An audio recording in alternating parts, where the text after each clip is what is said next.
Shalom, muchas bendiciones para todos. Hoy les quiero compartir un mensaje donde he podido entender que el quebrantamiento no es un castigo, sino una obra de amor de nuestro Padre, donde Él remueve lo que está mal y prepara el corazón de cada uno de nosotros para algo nuevo y algo mejor. Es necesario ser roto para ser transformado. Vamos a comenzar con la palabra hebrea shavar en el Strong 7665 y este verbo significa romper, quebrar en pedazos, desmenuzar, roto, quebrantar. Vamos a ver varios ejemplos donde vemos su aplicación. Su uso literal de romper algo físicamente. Génesis 19:9. Y vinieron a shavar, romper la puerta.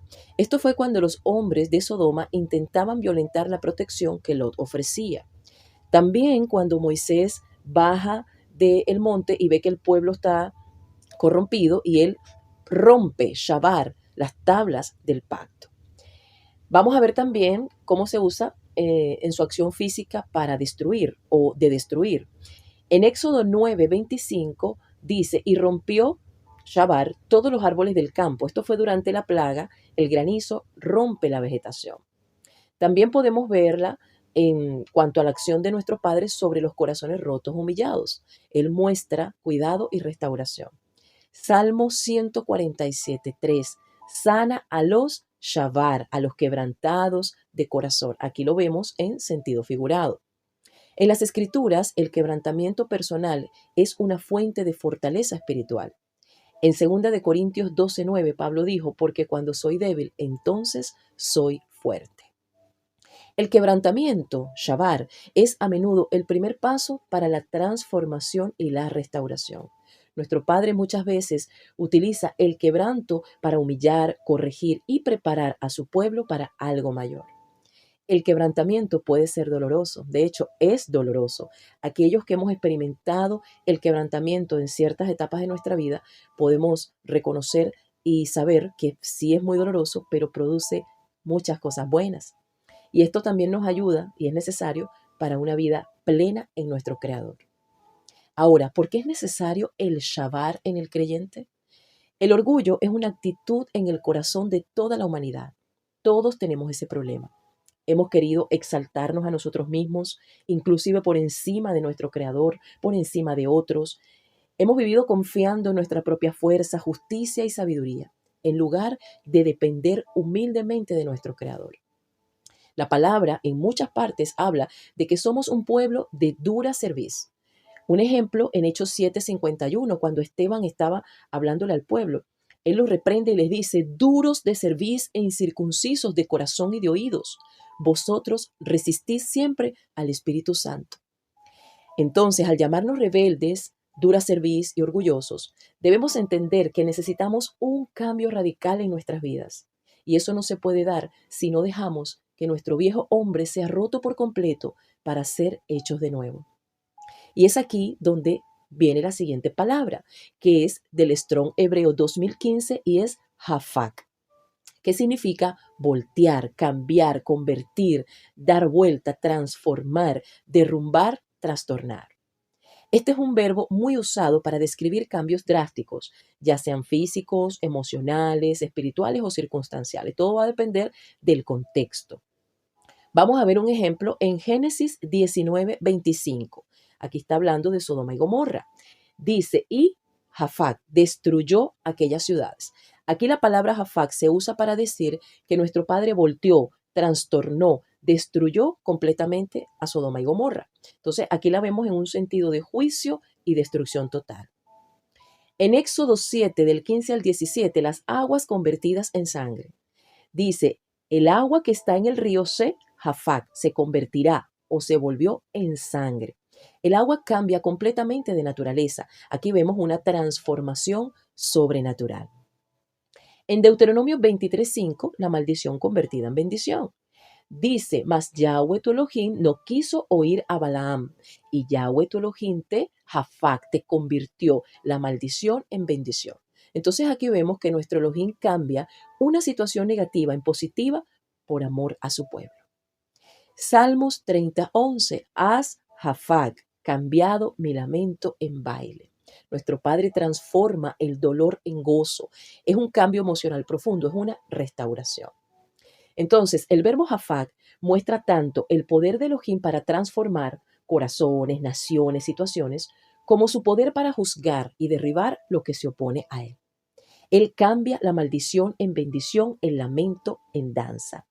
También puede ser advertencia, cuando el Padre transforma, trastorna y destruye todo aquello que se endurece en orgullo y en pecado. En primera de Samuel 10, versos 6 y 7 dice: entonces el Espíritu de Yahweh vendrá sobre ti con poder y profetizarás con ellos y serás Hafak, mudado en otro hombre.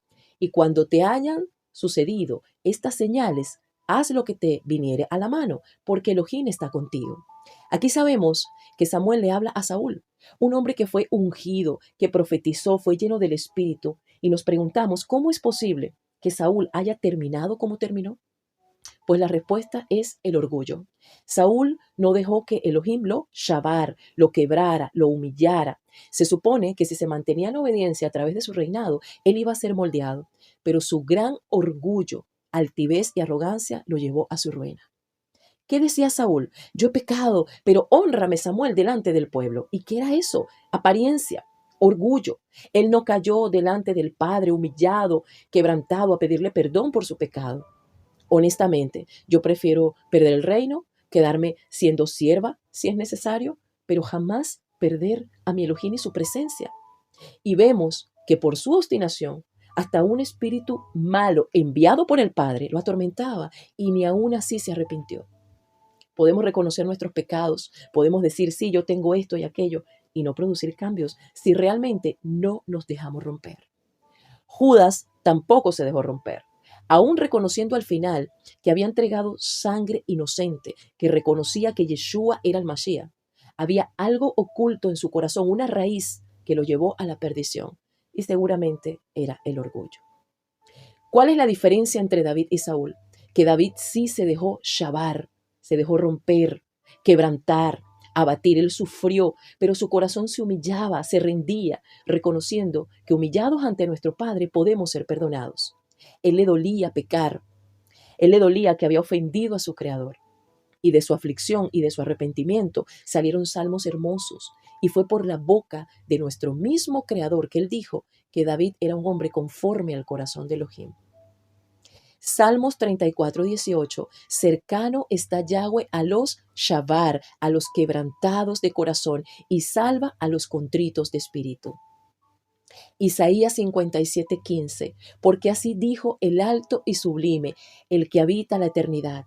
Yo habito con el shabar, con el quebrantado y humilde de espíritu, para vivificar el espíritu de los humildes y para vivificar el corazón de los quebrantados.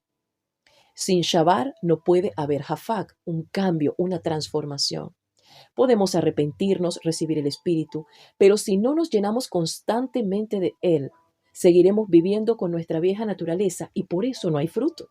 Podemos tener al Espíritu, pero no estar llenos de Él. Entonces, ¿cuándo viene el cambio? No solo cuando creemos en Elohim, sino cuando nos rendimos completamente a Él y dejamos que el Espíritu Santo llene y gobierne nuestra vida.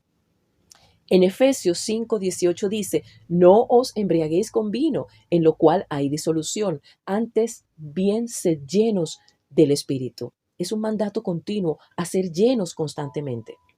El Padre no quiere remendar nuestro viejo hombre, sino transformarnos, hacernos de nuevo, hacernos semejantes al carácter de Yeshua. Sin quebranto no hay cambio. Otro ejemplo fue Nabucodonosor. Él tuvo un cambio a otro hombre, por juicio, claro está, pero fue restaurado. Job, su fe fue probada, lo perdió todo, pero al final el Padre hizo un hafak, una doble bendición. Él transformó su situación en una doble bendición. Hay muchos creyentes, mucho pueblo hoy que no ha sido hafak, que no ha sido transformado porque no se ha querido romper. No han dejado que el orgullo sea machacado a través de las pruebas, a través de las situaciones. Y muchos cantan, adoran, predican, asisten a la congregación, tienen muchas tareas y asignaciones, pero sus corazones están como diamantes, como dice la palabra, inquebrantable, terco, insensible y orgulloso, siendo guiados por su propio corazón y no por el Espíritu. Ahora, ¿por qué es bendecido un quebrantado? Porque se vacía de sí mismo y eso permite que el Padre lo llene con su presencia, con su Santo Espíritu, para bendecirlo y bendecir a otros. También es bendecido porque reconoce su necesidad del Padre con profunda sinceridad. Ese orgullo es destruido y ahí es cuando nace el fruto de la humildad verdadera. También es bendecido porque es preparado para consolar y entender a otros. Se vuelve usable en las manos del Padre. Un corazón moldeable, un corazón sensible a Elohim. Mis hermanos, estamos en los últimos tiempos. Si no dejamos que el Padre nos cambie como Él desea, seremos entregados en manos de los enemigos, como ha ocurrido tantas veces en la historia de nuestro pueblo. Yo particularmente digo, como dijo David, en grande angustia estoy. Caigamos ahora en manos de Yahweh, porque grandes son sus compasiones, mas no caiga yo en mano de hombre. Esto nos tiene que hacer reflexionar. Si estamos pasando por tiempos de aflicción, no entendemos todo lo que está ocurriendo, rindámonos delante del Padre, porque Él quiere quebrantar el orgullo, la altivez, la arrogancia, esa impenetrabilidad que ponemos en nuestra vida para no sufrir porque tememos al dolor. No, pero es necesario. Vamos a rendirnos en totalidad para que el Padre pueda hacer ese jafat, esa transformación y mudarnos en un nuevo hombre, mudarnos en una nueva mujer y que comencemos a caminar llenos del Espíritu Santo, que no es algo como uno se lo imagina, ¿verdad? Que, ay, vino el poder y hablé en lenguas y todo eso. No, es una vida transformada por el poder de su Espíritu y eso es diario, pero tenemos que anhelarlo, tenemos que dejarnos rendir, tenemos que buscar, inquirir en la palabra del Padre, en su presencia, y ahí vamos verdaderamente a producir el fruto y a no vivir en las obras de la carne. Tenemos que renunciar a las obras de la carne para que pueda el fruto ser visible y podamos ser de bendición a otros. Muchas bendiciones.